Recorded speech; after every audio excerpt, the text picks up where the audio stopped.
Welcome to Sky Team's People First with Morag Barrett.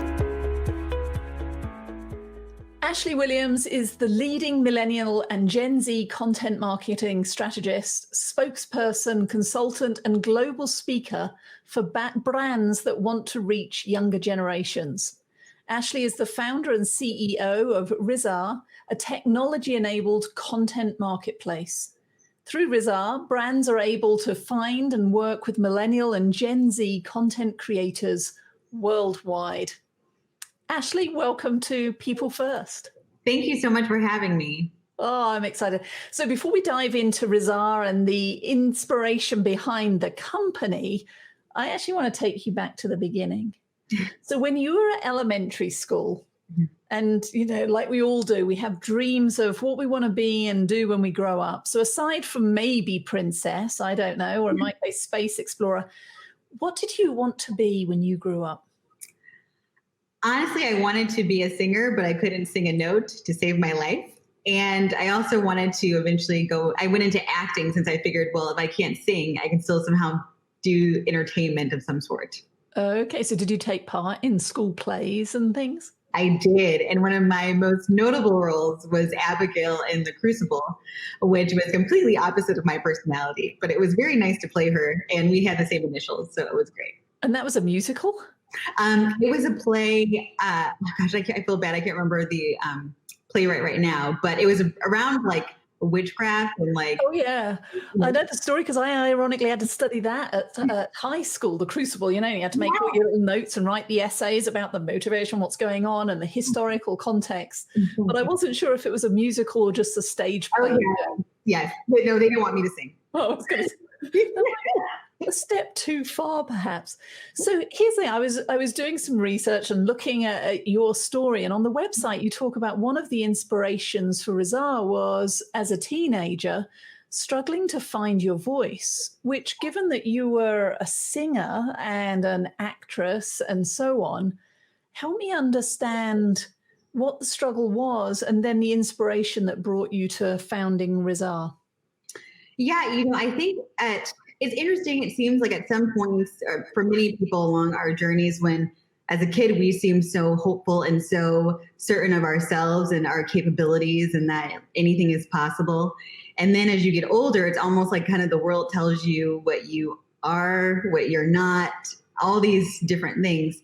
And I really was trying to figure out my place in the world very young. I always was interested in theory and like purpose, things around that nature, and philosophical things.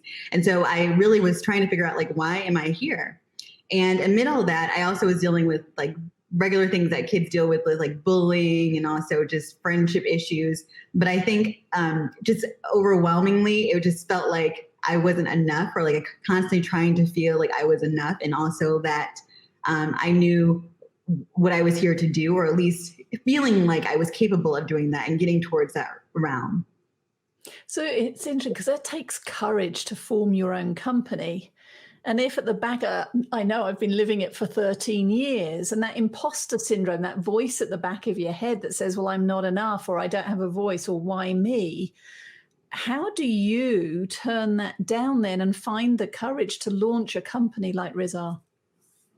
I have no idea. Okay. I think you kind of just learn to push past it. You know, I think it may never necessarily go away, because even now I still have these moments where I'm like, really me, like, who am I, or all these things. But then I say, and I feel led spiritually that yes, it is. Yes, you. Yes, keep pushing forward, keep going. And I think also too, when I think about the lives that I may not impact as a result of not moving forward in my purpose, which to me, I want to make sure that while I'm here, I do fulfill the purpose, the mission for me being here. And if I don't do what I was placed here to do, I'm scared about what other lives I may have not been able to impact as a result of not having done so. I like that, because it goes back to like Simon Sinek's work, which is start with your why and finding the purpose. Because I can tell you from where I am in my career, and I think I'm a few years older than you, in that little voice, that insidious little voice of not being enough or could have done more and should haves and whatever, I certainly know that at 52, there, I've said it, it's still there. And ironically, today, I had a moment this morning where I was listening to another amazing leader tell her story. And I was sitting there thinking, well, is it just me? Wow, I have not done an nth of the story she shared. And then afterwards, I got an email from another colleague, and he said, and it was along the lines of, I've not done enough. And it was funny. It was easy for me to respond to his message and say, oh, toughen up. No, you're amazing. You're an inspiration for me. Taking my own medicine, though, is hard. And I like that reconnecting back to the why and the lives that you're impacting. That's what keeps you grounded and moving forward in spite of the doubt. Yes. And I think it's a daily, almost minute by minute, play by play of having the courage to do that. And I think I get what you're saying too, because I remember hearing Michelle Obama talk about how she would have those moments too, where she would say, who am I? Like, I can't believe I'm around these people. Like, do I be here? And I was thinking to myself, but she's Michelle Obama. Like, how could she? And after hearing that from her, I was like, wow, okay, well, if she's dealing with this at her level, and I mean, I need to just keep going, because obviously this is just something that we all just deal with and have, but it definitely should not discourage us. And if anything, it should empower us to move forward every time we have this type of thought, like, who am I? Nope, who am I? It is me. Go for it, you know? Yeah. And I think that's the difference between the outside in perspective of, I look at you and I look at the impact that Rizar's having already and the growth and the vision that you have for the company. And I can look at that and go, oh my gosh, you make that look effortless, look easy. Oh, you're amazing, which you are. And then on the inside, what I don't see is that inside out perspective of doubt and uncertainty as we navigate, and we're all making it up as we go along. I think that's the biggest epiphany. Yes. Oh my gosh. And Maisie heard the stories about that too. Like, I love studying people's biographies and just learning about people's journeys and knowing that most of them say the same thing, that they were just figuring it out. And also, as I talk to more entrepreneurs who are, you know, seen as being successful, and most of them still feel like, you know, hey, it was just like luck, a mix of luck and hard work. I'm like, okay, well, you know, I'm very capable, and I need to just keep believing in myself and moving forward. And it's hard sometimes. I mean, I have a lot of coaches around me and advisors and people to tap into and to encourage me. But I also realize at the end of the day, I really have to learn techniques and tools to really just push myself. Yes. So it's that having that tribe of trusted confidence, what I'd call allies, who you can act as a sounding board or give you the kick in the pants when you need it to help you to move forward. So let's talk a little bit more about your journey. So as you look back over the last few years of the company, what have been some of those highlights for you, or surprises? And what have been some of the valleys, those tough times? Yeah, I think at the very kind of going towards, well, I'll start with the valleys first. I think going towards the beginning of the company, I've never had any children, but I see, like, my sister has had my niece, and at the beginning stage, you're just so excited, you know, and then as it keeps growing, and even at the very beginning of it, like even 2 years in, just seeing like, okay, well, is this ever going to, you know, get going? Is it going to compound? Like, what's happening? And moments of even talking to investors or applying different programs or different things and getting rejected or not making it's very disheartening, because you kind of question yourself at these times, like, well, what am I doing? Or even as you're building a team, then figuring out that certain people on your team are not a good fit, or like learning things about yourself and learning that you still have a lot to improve on personally. So there's been so many of these like personal moments of like, oh my gosh, I really need to work on XYZ, or team moments, or looking for pursuing different opportunities and not getting it. But then realizing through the whole journey too, it's like, it's not a denial. Many times it's just a delay. So it doesn't mean I'm not going to eventually have, and we have a great team now, but in the process of it, getting the great team members doesn't mean that's not going to happen. I'm learning who's a good fit, who's not, or like making mistakes. Well, that's a part of success. You have to make the mistakes to do so. or applying to things and eventually getting opportunities. So one of my favorite opportunities that I've had thus far was I was a speaker, or I am a speaker for the State Department. And last year I had the opportunity to go to Belgium, being a part of, they were looking for an entrepreneur, particularly a female entrepreneur, to speak to different groups and NGOs and different leaders connected with the EU. And it was just so amazing to be able to share my story and to be able to connect to so many people about entrepreneurship worldwide, or issues that different groups are going through and our youth are going through. So that was really powerful for me and very humbling for me. I also would say, just honestly, just getting to this point with the company has been the highlight, because it's just so many moments of, just highs and lows, but in those lows, they can be very low. And with the highs, like with winning competitions or different things, that can be encouraging. But I think it's just the day-to-day consistency of pushing yourself, because at the end of the day, it's that day-to-day that compounds, eventually unfolds to what it is you're aspiring to achieve. So tell us a little bit more about what you're aspiring to achieve and your why. I know you bring together the millennial, the Gen Z, content creators and brands, but for those listening in, what does that actually mean? What is your why and that vision for the future?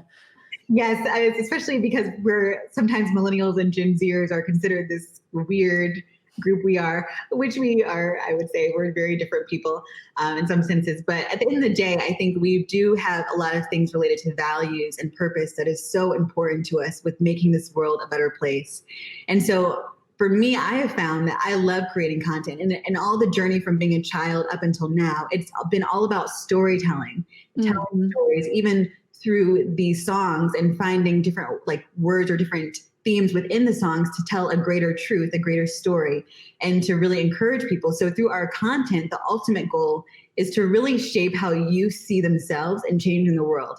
And I think now it's great because we have so many opportunities through digital media or through online to be able to have conversations. But with Rezarb, we're really trying to compound that, I would say, even more, where we're shaping how youth are not only constructing content, but also changing how brands are constructing the content that they're making. So it's a partnership, and helping brands to understand there is a better way of creating content that is meaningful, not just creating content or advertising or marketing for marketing's sake. But when you're doing so, be thoughtful about it, be conscientious about it, and really be thought-worthy in how you're making people thrive and how you're making people see themselves. So we're pushing youth to push brands to do that. And at the same time, we're hoping that will shape the marketing industry as a whole so that more people are more conscientious about what they're putting out into the world.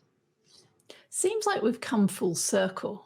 Because if you go back into history and the olden days, whatever, I don't know what cutoff to pick, communication was all about stories, because a lot of people didn't read. It was the verbal stories passed down through generations that communicated the folklore and the sense of belonging. And then to your point, I think marketing was all about just buy my stuff. And it told a story in some ways around, and it's going to make me, taller, faster, better, whatever. It's told me a story that way. But what you described there goes one step further, because it's the values, it's the passion, it's engaging the heart. It's sticky. Yes, it's about that connection, the unity of how each of us really can make an impact. Each of us has some significance of being here, and helping to articulate that so that more people wake up to that notion that they're not just here just to be here. You're here because there's something for you to do. Something for you to do. So what have you learned about your own leadership journey? I mean, it's one thing building the company, but you also will have gone through metamorphosis as you've emerged through those ripples and valleys and so on. So what have you learned about what makes for an effective leader? I think really it's the humility part of really knowing that I don't know everything. I definitely don't know everything.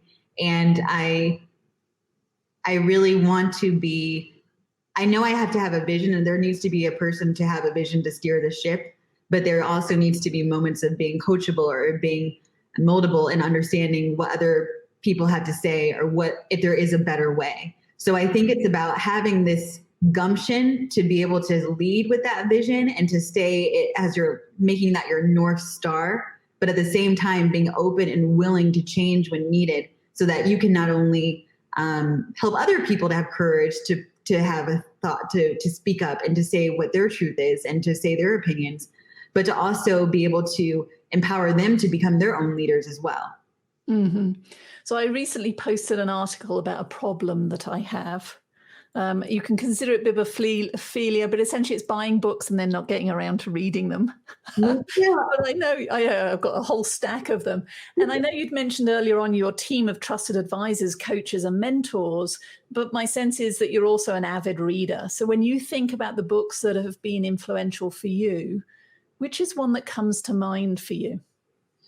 You Are a Badass by Jen Sincero. I love all of her series, but particularly her first book, my favorite. Okay, You Are a Badass. Okay, I love the title. So what is it about that book then that is so punchy and resonant for you? Well, I have to say, let's just start with the title in and of itself. I remember I went to the bookstore, like, wait, does that just say badass on it? Is that and one time, even when we were putting on Razar, I was thinking, can we say the word bad? I mean, of course, we're young people, but I try to be mindful of how we talk about that. So, but I think it was just about being bold and being willing to own your life in the sense that you show up here to be powerful and that you show up here also to really have the courage to go after what it is that you want, to stop doubting yourself, to stop saying, who am I, to stop questioning yourself, but to really tap into your intuition and that internal compass within you. And I feel like there have been moments along my journey with Razar where I've kind of wibble wobbled because I felt like I needed to look to someone else or there was something else, when really I always had everything that I needed within me. Now, granted, I still have work to do and improvement on, of course, but the majority of it was already within me if I would have just believed in myself from the get-go. And her book really focuses on how we all need to really tap into this great belief and this great tenacity that we have within us to achieve anything. So I just had a flashback to Dorothy and the Wizard of Oz. It was always within you. Oh my gosh. Yes. I just got a chill as soon as you said that. I just put that quote on my Instagram a couple of days ago. So, synchronicity. Yeah, great minds think alike. I love that. Okay. So it's believing you are a badass. So again, let's go full circle because we started talking about imposter syndrome and that internal voice that says I'm not enough. So what are some tactics that you use that work for you that turn that down and allow you to move forward in spite of? You talked about connecting to the why and remembering the people and lives you're going to impact or not impact if you choose not to move forward. What other tactics work for you? I do have a vision board by my desk, and some of the pictures on there are pictures of things that I did achieve or accomplish. Recently, one of my coaches mentioned to me that I need to also create one that is of things that I did actually accomplish so that I can see that things that I wanted to do in the past and to kind of not in a braggy way, but just to remind myself that I did it before, things that I wanted to manifest, I can do it again. And we all have that within us. I also, and even this seems kind of weird, I talk to myself, if I'm about to do something that I'm really nervous about, and I will kind of silently talk to myself like, Ashley, you can do this. You got this. Come on. It's okay. You can do it. And then I'll just go for it. Or sometimes I write affirmations to myself, or I also sometimes just kind of write out my feelings about how I am feeling. So I'll just if I'm having a moment or I'm unsure and I'm like, okay, let's write this out. What's going on? What's really going on? And I'll type out everything that I'm feeling. Then I'll go back and read it and I'll be like, okay, this is where this is coming from. So I've really adapted different ways, and I'm still trying to continue to adapt better ways, but that's really been helpful. I think that's sometimes easy. It's to take that third party view and either talk about ourselves on the third party or, to your point, write it down, because then when you read it back, you just think, oh, come on, you can do this. Yeah. And Ruby on my team has a little jar not a little jar, a big jar that she keeps on her desk, and she'll put in it notes of projects that have gone well, or notes from clients saying thank you. All of the good news stuff goes in there, so that on the tough days, she can pull those out and remind herself, but also year end, sit down and, to your point, a reflection on just how much she has achieved or moved the needle, whatever it might be, because we can lose sight of it as we keep running on our hamster wheels versus celebrating those. Yes. And so much. I mean, look, this year's already gone by. It's crazy to me how the time flew. And just having these moments where you can reflect are really important. And I realize I really need to do that a lot more. Mm-hmm. So right now, coming back to Rizar, then, are you focused on attracting more brands that are trying to communicate with the millennials and Gen Z, or are you looking for more content creators to come onto the platform to connect with the brands? I probably would say probably a little bit of both.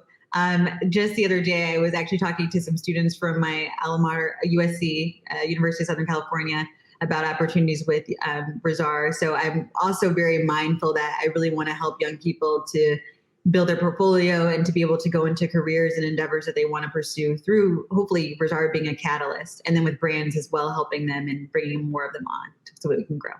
All right. So as we come towards the end of our time together, what final thoughts do you have that can help people just understand how they may connect with you and the business and the future of content marketing? Yeah, I would say one thing that I'm always on social media normally, even if I'm not like on there necessarily daily, but I'm usually like checking it. So that's one thing. And I would also say on our platform, we're consistently making sure that we're curating it and also having opportunities to showcase what's going on in the millennial and Gen Z world of what we're thinking. So that's also a way. But and in the future, I will also be creating a video series, a podcast series. So I look forward to doing that. And I would love to interview you too. Oh, I would be honored. But I know, and a plug here, it's called The Ripple Effect of You. Yeah. And when that goes live, I'll make sure all of that, along with your contact information, is put on the show notes around this video. Mm-hmm. But actually, I wish you continued success and continued ripple effects in terms of the lives you're impacting. Thank you for sharing your story today. Thank you so much, too. And thank you so much for your platform. It's so wonderful and it's so inspiring. And thank you for having me. Thank you so much for joining Morag today. If you enjoyed the show, please like and subscribe so you don't miss a thing. If you learned something worth sharing, share it. Cultivate your relationships today when you don't need anything before you need something. Be sure to follow SkyeTeam and Morag on LinkedIn, Facebook, Twitter, and Instagram. And if you have any ideas about topics we should tackle, interviews we should do, or if you yourself would like to be on the show, drop us a line at info@skyeteam.com. That's SKYE team.com. Thanks again for joining us today, and remember, business is personal and relationships matter. We are your allies.